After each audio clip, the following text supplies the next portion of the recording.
안녕하세요. 바른투자 커뮤니티 주식부자 양성소 멘토를 맡고 있는 이빨톡톡입니다. 오늘 이제 두 번째 이슈 체크. 자, 오늘 이제 제작했던 영상이고, 제작하고 있는 영상이고, 자, 미국 또 추가 관세 3천억에 10%. 그러니까 이거를 이제 9월 1일부터 부과한다.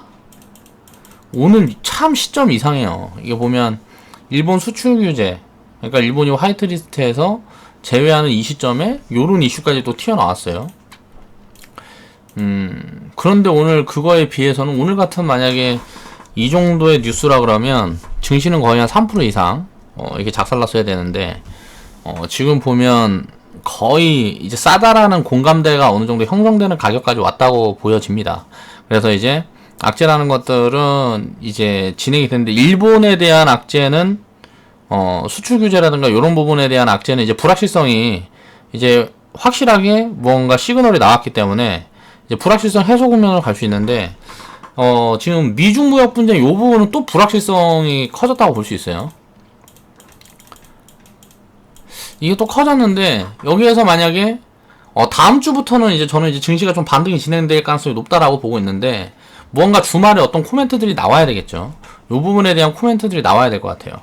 아니면 만약에 미증시가 폭락을 하고, 오늘 이제 뭐 미증시가 폭락을 하고, 뭐 그런 흐름으로 이제 진행이 되면, 이제 주말에 어떤 코멘트가 나오면서 이제 다음 주부터 이제 우리나라 증시도 좀 좋지 않을까라고 생각을 하고 있는데, 일단 요 부분에 대한 것만 보면 되게 좀 부정적인데, 미중 무역 분쟁이 지금 어느 정도 진행이 됐는지를 봐야 돼요.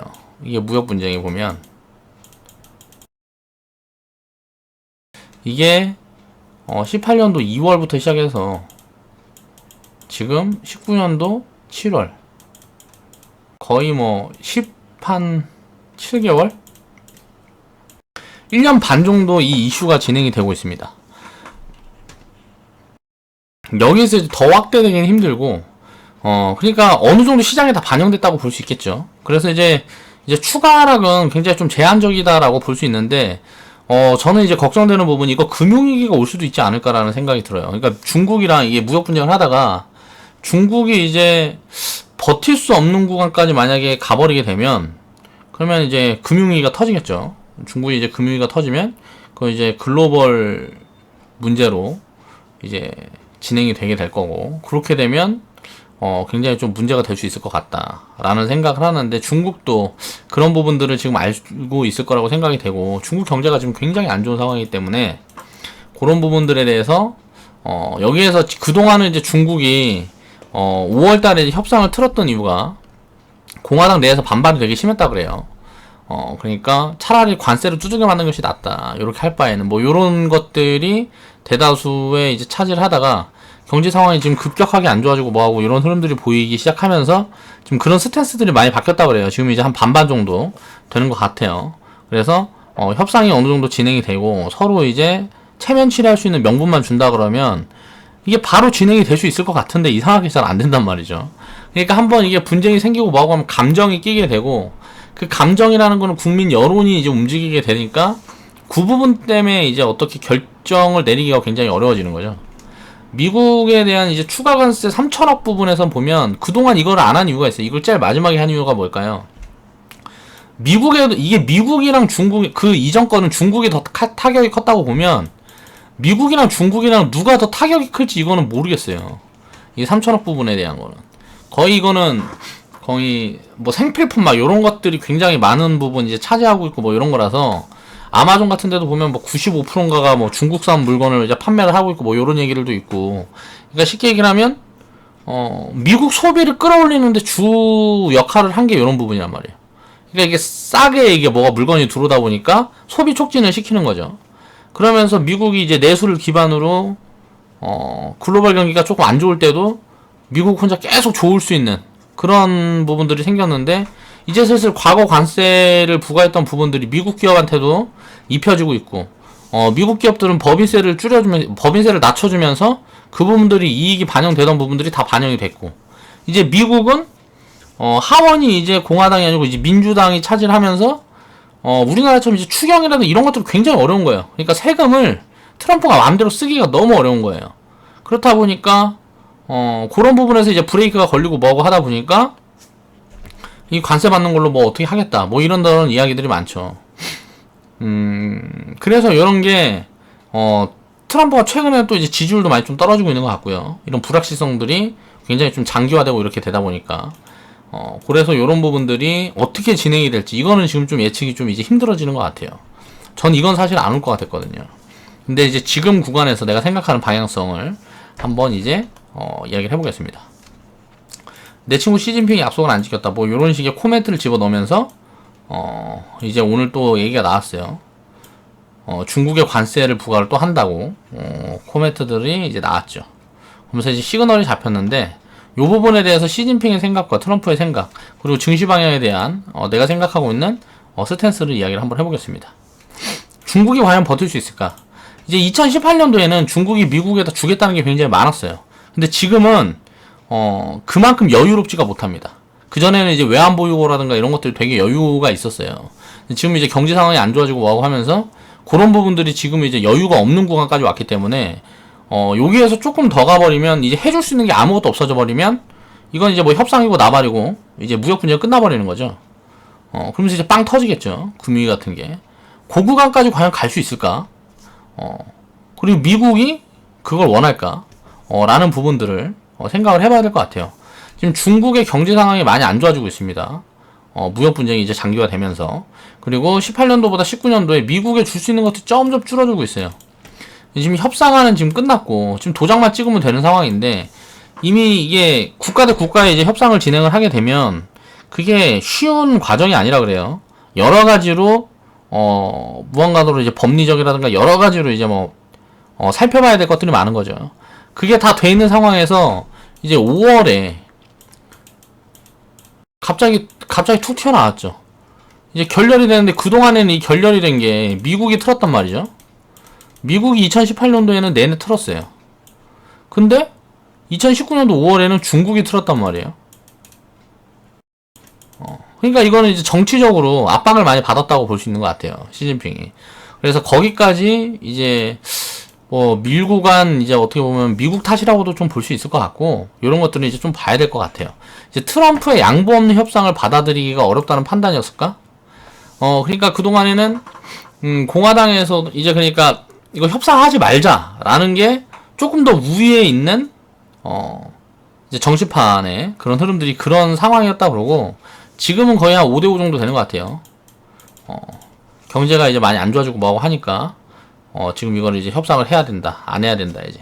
온건파하고 강경파가 이제 나뉘는, 대립하는 상황에 지금 와 있다고 볼 수 있을 것 같고, 지금까지는 이제 중국의 타격이 컸지만, 지금부터는 이제 미국이 더 급해졌다라는 얘기들이 더 많아요. 왜냐면 이제 미 대선이라든가, 요런 부분들 때문에 그렇죠.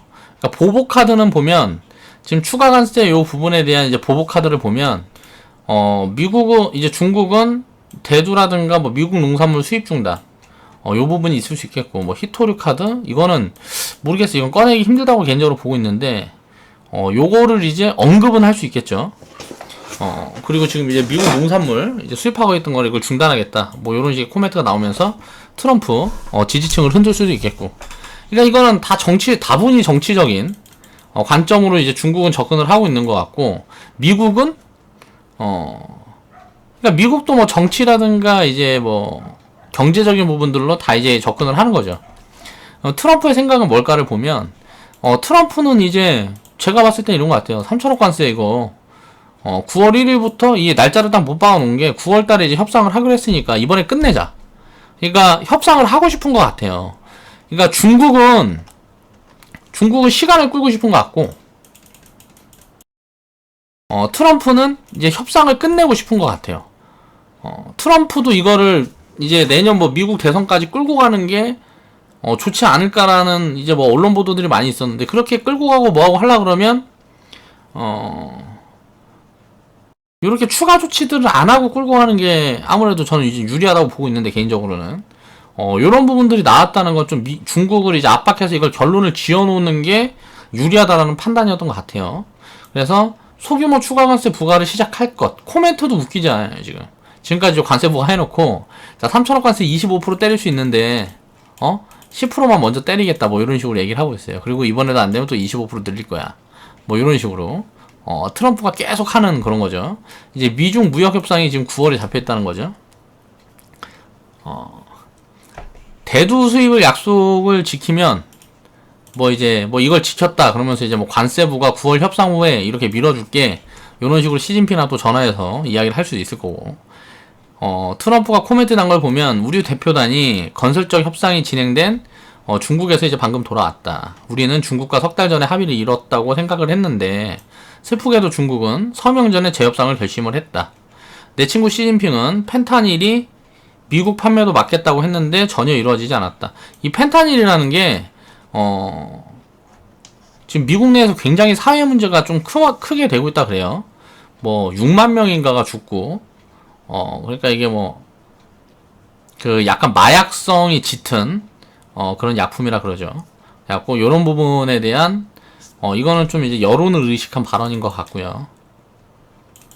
요런 부분들하고 요런 부분들 요거를 자꾸 코멘트에다 담았다는 거는 요거 2개 해줘라 뭐 요런 식인 것 같아요. 그럼 이제 내가 그동안에 했던 이제 뭐 관세부가 취소하고 하는 게 아니고 이거 보류해줄게 또 이거죠. 그러니까 트럼프가 원하는 거 이건 것 같아요. 그동안 관세부가 했던 거 그런 것들은 그대로 진행을 하고 하나하나 풀어가자. 그러니까 최대한 많이 가져가자는 거죠. 우리는 카드가 많으니까 최대한 많이 가져가자. 뭐 그런 식의 개념인 것 같아요.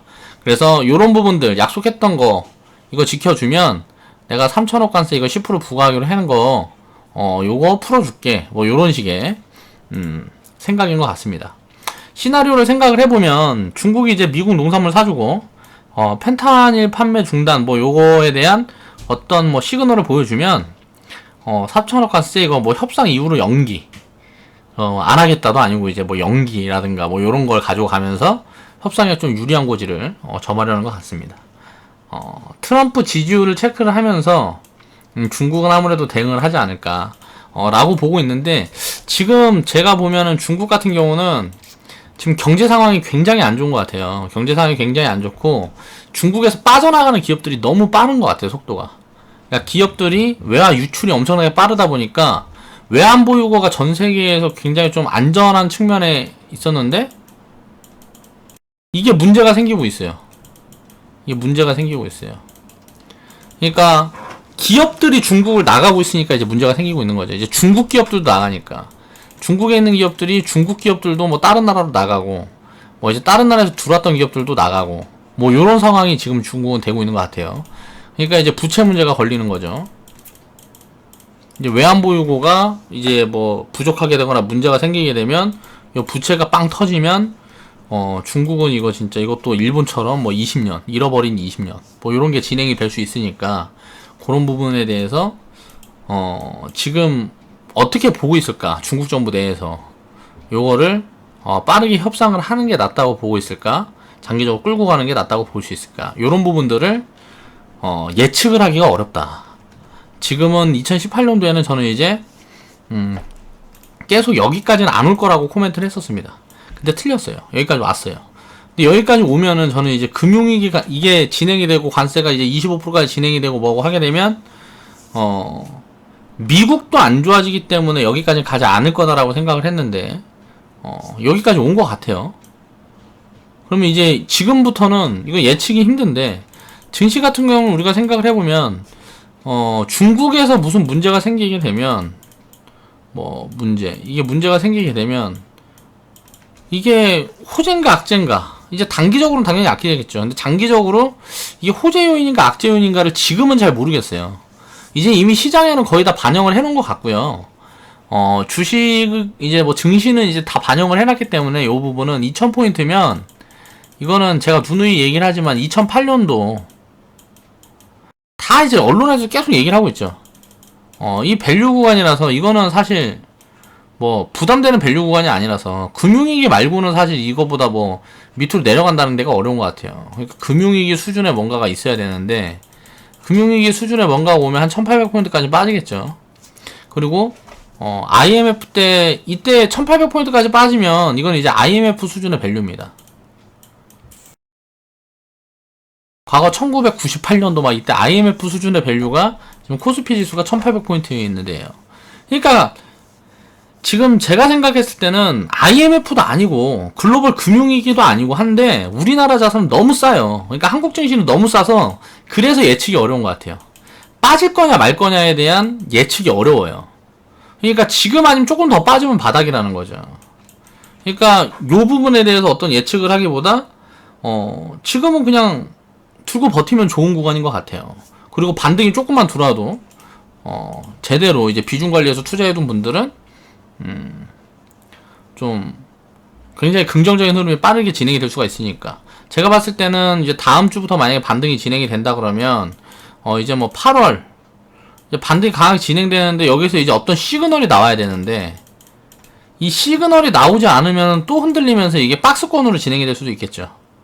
그러니까 제가 보고 있는 밴드는 2300 위에서 코스피 2300 위에서 2400 정도까지 보고 있는데 여기까지 도달하기 전에 이제 2200포인트에서 뭐 2000포인트 여기 박스권으로 진행이 될 수가 있겠죠. 요 문제가 해결이 되기 전에는 그러니까 그 정도 흐름으로 보면 될 것 같습니다. 그리고 여기서 어떤 시그널만 나오면 한 여기까지는 올라갈 거라고 보고 있고요. 여기 정도가 지금 적정 밸류라고 보고 있고요. 지금 코스피 수준에서는 그 정도 이제 체크를 하고 보면 될 것 같아요. 요거는 좀 지켜봐야 될 것 같습니다. 지금 이게 어떻게 될 거다 라는 거를 예측하기가 어려워졌어요. 또 이 협상 흐름 같은 경우는 이제 중국이 방향을 바꿨다는 거. 2018년도에는 미국이 계속 이제 협상을 틀었는데 이 협상을 틀었던 이유는 2018년도에 협상을 계속 틀었던 이유를 생각을 해봐야 될 것 같아요. 2018년도에 미국이 계속 틀었던 이유는 미국이 협상을 틀어주면서 이제 추가 관세를 막 부과하고 했던 이유는 더 달라 중국에다 그렇게 했던 이유는 미국은 좋으니까. 미국은 좋고 중국은 안 좋으니까.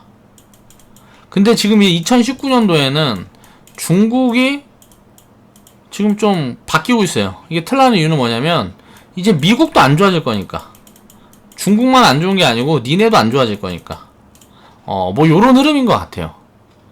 근데 미국은 이게 안 좋아져도 버틸 수 있는데 중국은 과연 버틸 수 있느냐 이거지. 진짜 끝나버릴 수도 있거든요, 이게 경제가. 중국은 뭐 기존에 막 키우려고 했던 신재생 에너지 사업이고 뭐고 이게 다 작살나버릴 수도 있어요. 그러니까 지금 시진핑 정권에서 하고 있던 이런 것들이 문제가 생기면 다 작살나버릴 수도 있기 때문에 요런 부분에 대한 이제 그렇게 다 작살나면 어떻게 될까요? 굉장히 문제가 심각해지겠죠. 그건 이제 중국만이 아니고 전 세계적으로. 그런 부분까지 가지는 않을, 아직도 5% 미만이라고 보고 있습니다. 그렇게 진행되는 경우는 아직도 5% 미만이라고 보고 있는데, 요런 부분들은 이제 이 협상 흐름들을 좀 체크를 해봐야 될 것 같다. 그래서 지금 당장은 어떻게 좀 전망을 하기가 어려운 것 같고, 이런 시그널들을 좀 봐야 될 것 같고, 어느 날 갑자기 근데 이제 뭐 협상이 딱 타결이 돼버리고 할 수 있는 구간까지는 지금 온 것 같아요. 근데 그 시점이 언제인지를 모르겠다는 거죠.